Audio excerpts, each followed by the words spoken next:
They may not look like it, but these fine-looking teeth are also instruments of fine art.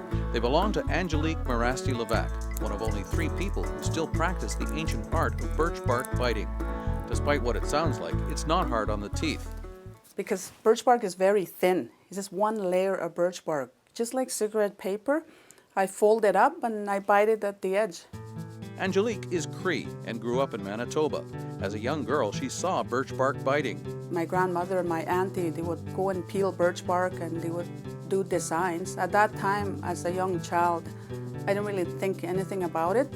But I thought back then, at a time, they would see who can make the best design and they would just throw it away. When they were picking berries, when they were resting, that's what they would do. She learned how to do it in her 20s and just started practicing all the time. It's really hard to describe, but I knew I had this really strong feeling that that was my calling, that's what I was supposed to do. And birch bark biting opened a lot of doors for Angelique. She started selling pieces and got the idea to open a store. I decided to open my store when a lady in Houston bought some birch bark biting of mine, and she took me to Edmonton Cameo Show so I can demonstrate for her. She was actually selling a little bit of everything, plus my birch bark biting. She had her own little native store. While I was demonstrating, I'm thinking, gee, I could be doing this myself. I can do this myself.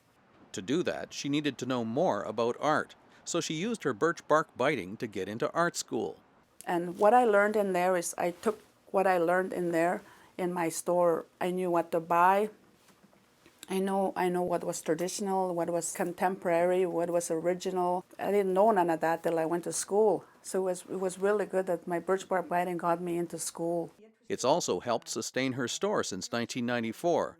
People come from all over for her birch bark bitings, and she sells the work of many other artists as well. Different carvers come and find me in here, and they come and some of them I take consignment, some of them I buy.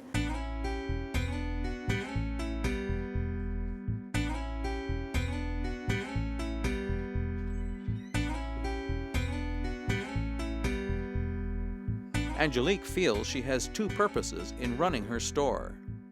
One of them is to make a living, and another one is I believe God put me here so I can talk to people on the streets. A lot of people come in here and tell me about their problems. So I'm a counselor also.